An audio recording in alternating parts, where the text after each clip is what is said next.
I'm sitting at my desk, trying to get some work done, when she walks into the room. I barely look up at first.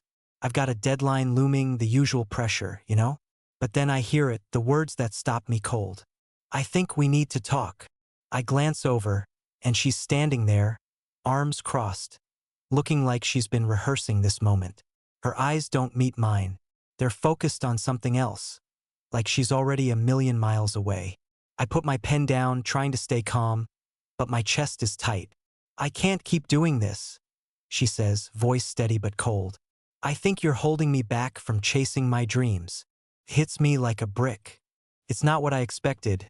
Hell, I didn't expect anything. I mean, this is the woman I've been married to for 3 years. The woman I thought I knew. What do you mean? I ask, but I already know.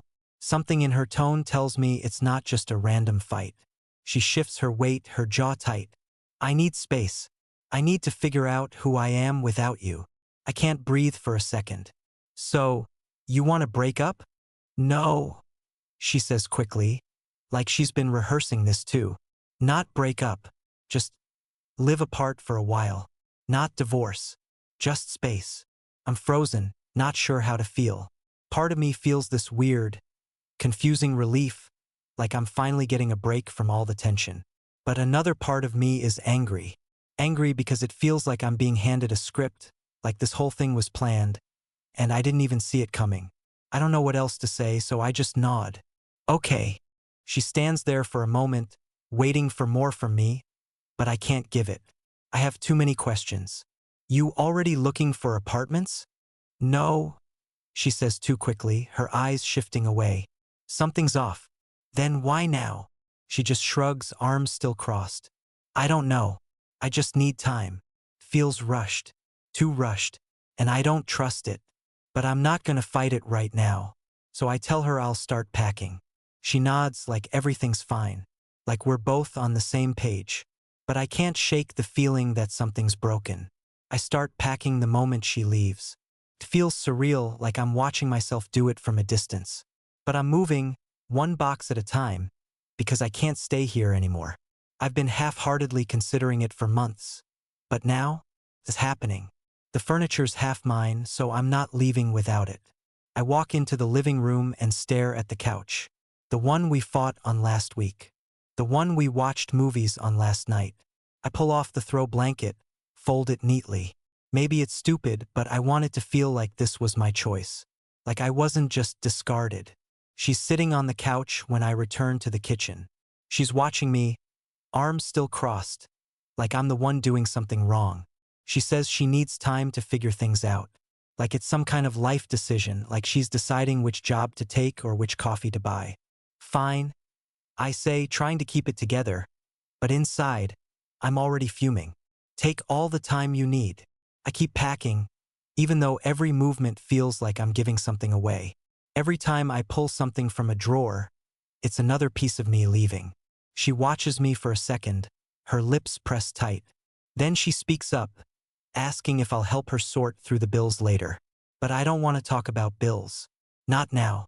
I want to get out, not figure out how we're going to divide the mess she's made. You've got the rent covered? I ask just to see if she's really thought this through. She's quiet for a moment, like she's trying to work out her response. Then says, it's about $2,000 a month. I don't say anything, but I know. There's no way she can handle that on her own. She's barely keeping her head above water as it is. I don't want to be the one to spell it out for her, but I can already see the cracks. So I keep packing, not even looking at her. I grab a stack of plates from the kitchen one by one. You realize you'll need help, right? With rent, utilities, all of it. She shoots me a look, like she's not quite ready to admit it, but she knows I'm right. The silence between us feels thicker now. I'm pulling open the drawers when the thought hits me. How long before she realizes how hard this is going to be? How long before she starts to panic, wondering how to make it all work on her own? She's never had to handle any of this alone. Not really. Look, I'm calling the landlord. I say, my voice tight as I shove the last of my stuff into a box. I'm taking my name off the lease. I'll be out by Saturday. Her face freezes. It's the first real reaction I've seen since she dropped the bomb on me. "You're moving out already?" she asks, her voice rising in disbelief, like I'm being too fast. "Yeah." I snap, not bothering to explain. "I'm not dragging this out." I pull open the door to the bedroom, toss a few more clothes into a bag. "I can't stay here pretending this is normal. I'm done." She stands up then, but she doesn't move toward me. She stays on the other side of the room watching me. "I don't care. I just want out of this nightmare." "You don't have to do this so fast," she says, her voice small now, like she's trying to slow me down. But I don't want to slow down. I need to get out. I'm already too far gone. "No, I do," I say, my voice flat. "I need to get out before this drags me under. I'm not sticking around for whatever this is." There's a long pause, and I can see the wheels turning in her head, but I don't wait for her to figure it out. I grab the last of my stuff, head to the door, and just leave. The door clicks shut behind me, and for the first time in weeks, I feel a weight lift off my shoulders. I'm out, and she's not going to pull me back in. The next day, I dive into the logistics, calling a moving company, transferring money to a new bank account, making sure everything's squared away. The apartment's empty without her here. She's at work, and I've got the place to myself. It feels strange, like I'm finally acting on everything I've been too scared to do. I'm doing what I should have done months ago. I'm not hesitating anymore. I grab my clothes first. My old coffee maker, books, some random things I don't even need, but I want to take them anyway. My stuff is scattered across the apartment, but it all feels distant now, like I'm packing up someone else's life. The whole process is methodical, almost mechanical, and I can't help but notice how little it stings. It hits me, the weight of it all. It's so easy to detach. The woman I thought I couldn't live without, the one I spent years with, who I thought was my forever. Now, I'm just gathering up my things, moving on without a second thought. No tears, no dramatic final moments, just packing. I text her when I'm done. "I'm gone." Feels cold, but what else do I have left to say? What's the point of explaining anything anymore? She knew what she was doing when she dropped the bomb on me. This is the fallout. By the time I finish packing, the apartment feels even emptier than before, like it was never mine. I don't think about her or what she'll do. She's not my problem anymore. I'm already in my car, heading to the small studio I found across town. The place is tiny, but it's mine. I set my stuff down on the floor, clothes piled on the bed, boxes stacked in the corner. It doesn't feel sad. It doesn't even feel like I'm missing anything. If anything, I'm relieved. I take a minute to just breathe, to look around at my new space. No more pretending. No more fighting to hold onto something that wasn't real anymore. I feel like I'm shedding old skin, like I'm free for the first time in a long time. The first thing I do is block her number. It's quick. Just a tap of my finger on my phone screen. I don't need her reaching out to me. I don't need her trying to pull me back into her mess. I'm done. Sitting in the middle of the studio, the silence finally feels good. I've been drowning in noise for so long. I forgot what peace felt like. Now it's just me. And for the first time in ages, I'm not afraid of being alone. I lean back, close my eyes for a second, and let the weight of the last few days settle in. It's over. A few days go by and the texts start coming. At first, they're simple. "We need to talk. This isn't what I wanted." Then they get more desperate. "Please don't do this. I made a mistake. I need you." I don't answer. I don't want to get sucked back into this mess. She doesn't get it. Doesn't understand what just happened. It's not about her needing space or me needing time. It's about me finally realizing I can't fix something that was broken from the start. But her constant texts, they start to get under my skin. Guilt trip after guilt trip, all wrapped in the same old pattern. She wants me to come back, to apologize, to do what I've always done. Bend until I break. I'm not going to do it this time. I'm sitting at my desk at work one afternoon when another text comes through. "I thought you loved me. You're just walking away like it meant nothing." The anger bubbles up, but I bite it back. I don't need to respond. I don't need to explain myself to her anymore. But it's hard. The old me would have apologized, would have tried to make it better, to avoid conflict, to go back to what was comfortable. But the new me? He's done. The next day, I stop by the grocery store on my way home. I'm tired, just trying to grab a few things. But then I see her. She's with her sister. I freeze for a second. She doesn't see me right away, but I know she will. I feel the knot tighten in my stomach. But I don't turn around and walk out. I don't avoid it. "Hey," she says when she spots me. Her voice is soft, but there's a weight to it. "Can we talk? Please." I'm about to say no, to just keep walking, but then her sister jumps in. She's always been the loud one. "You coward," her sister spits. "You're just going to walk away like this? You think this is easy for her?" I feel the heat of her words, but I don't let it faze me. I keep my voice even. "I'm not punishing her. I'm moving on. You should tell your sister to stop making excuses for her." Her sister's face turns red, like she wasn't expecting that. She opens her mouth, but no words come out. Instead, she just glares at me. Then, like I've hit some breaking point, she storms off, dragging my ex with her. I stand there for a second, staring at the spot where they were. My heart is steady, no adrenaline, no anger, just calm. I don't feel anything. No regret. No guilt. It feels good to say something that isn't sorry or "I'll make it work." I don't need to apologize. I don't need to fix this. As I finish my shopping, the grocery store doesn't feel so suffocating. I'm not walking around in someone else's shadow anymore.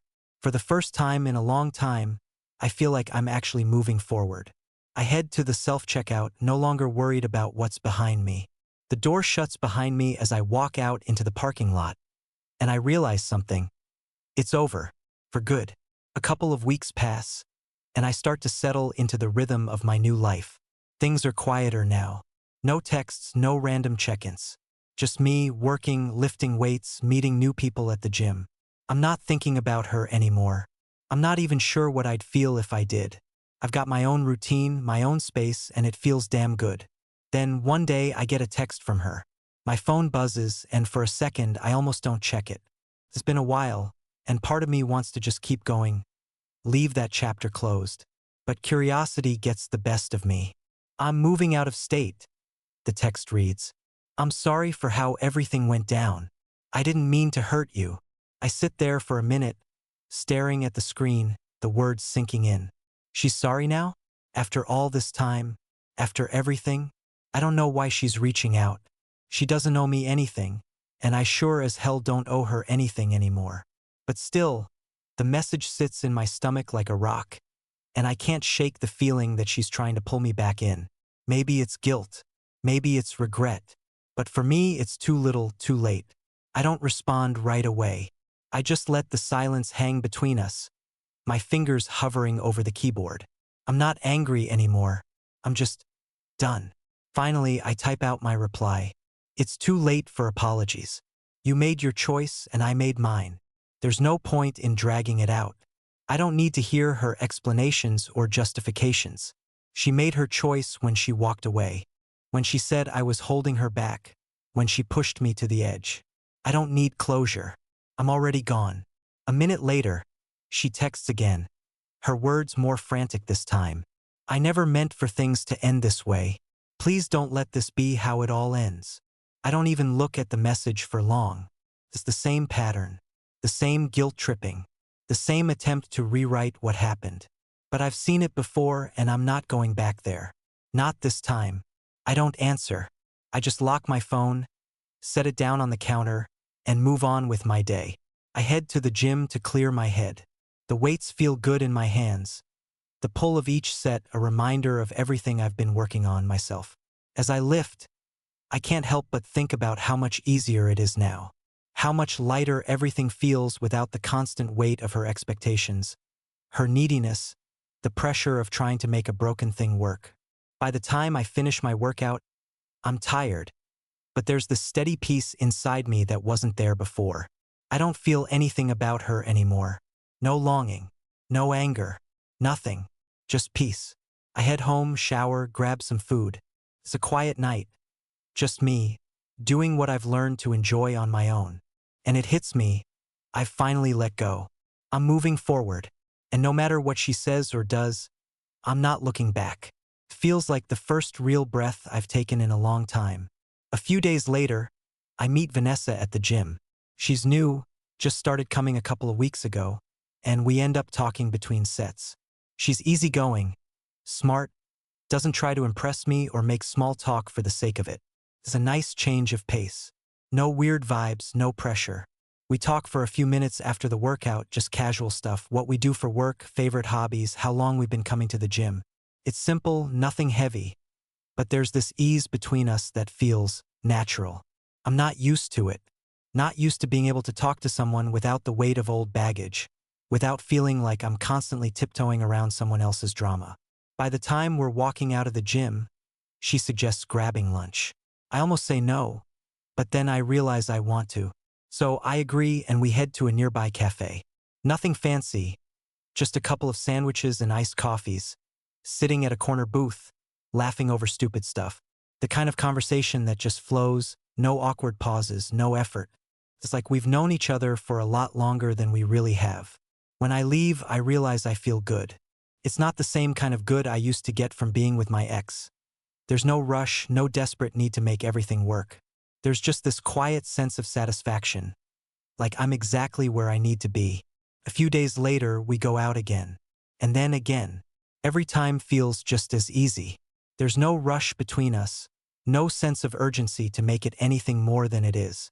She's not pushing for labels or making me feel like I owe her some kind of commitment. We're just two people getting to know each other, no pressure. I'm amazed at how simple it is, how comfortable it feels to spend time with someone who isn't tangled up in old expectations or emotional baggage. I start to realize this is what moving on looks like. It's not some dramatic revenge or trying to get back at my ex. It's not about proving anything. It's just me being okay on my own. It's about enjoying the quiet, the space, the freedom to do what I want without anyone else's needs hanging over me. Vanessa and I are still taking things slow. We don't need to rush. I'm not looking for something to fill the hole my ex left behind, and I don't think she's looking to fill a hole in me. We're both content with where we are. It's refreshing, honestly. I've got my own place now, my own routine. I'm cooking dinner for myself, getting to the gym when I can, hanging out with friends. It's not anything groundbreaking, but it's mine. It's normal, and I think that's the point. For the first time in a long time, I'm just living my life. No one pulling me in a million directions. No one needing me to save them. No one telling me I'm not enough. This is how things were always supposed to be. Simple, peaceful, and it feels right. I get a promotion at work. Feels good, better than I thought it would. The raise is nice, and the new responsibilities give me a sense of direction that's been missing for a while.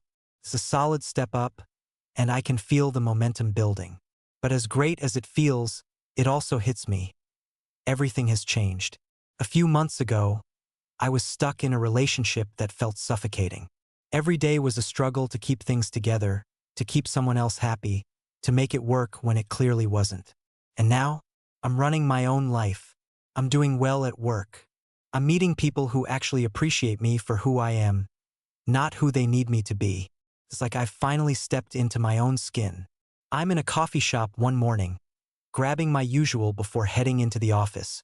When I see her, my ex, she's sitting with someone, some guy I don't recognize, laughing at something he said, like everything's fine, like nothing ever happened between us.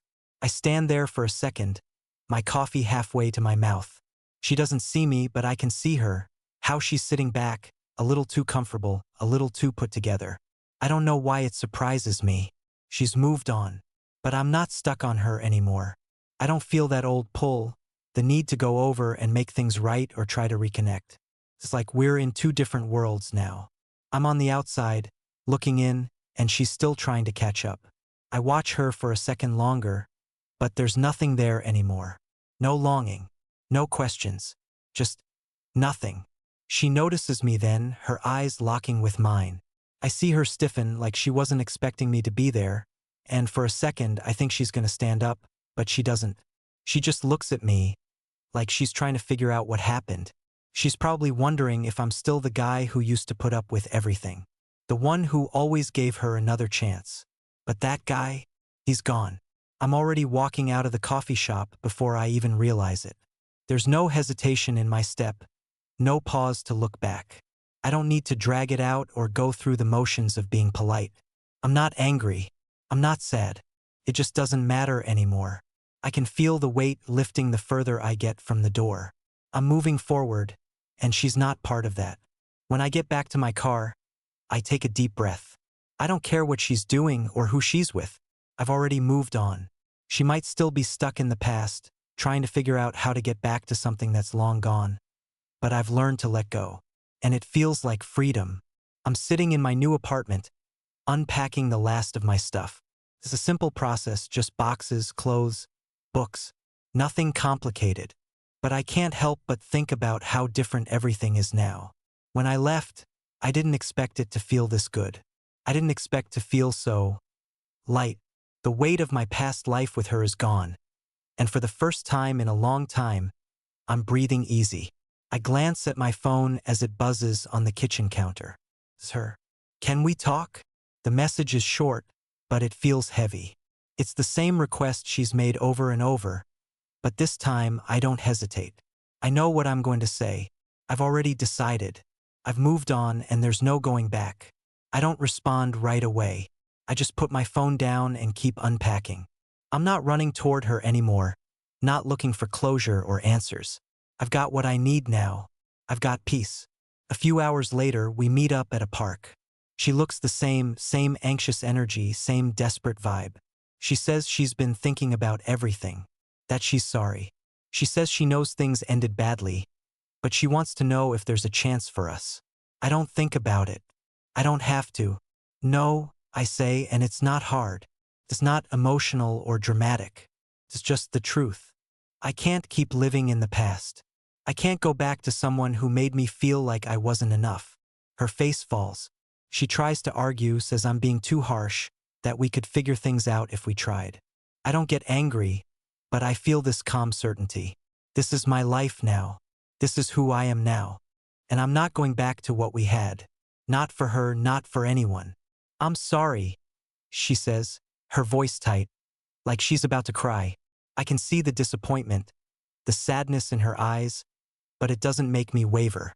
It doesn't change anything. I'm not, I reply. I'm not sorry anymore. I've moved on. She stands there for a second, looking at me like she's still waiting for me to change my mind. But I don't. I can't. I've already made my peace. I turn and start walking back to my car, the weight of it all finally lifting. I can hear her calling after me, but I don't stop. I don't need to explain myself anymore. This is my life now, and it feels like freedom. A couple of weeks go by, and things finally feel like they're settling into place. I found my rhythm again. Work is going well, steady, focused.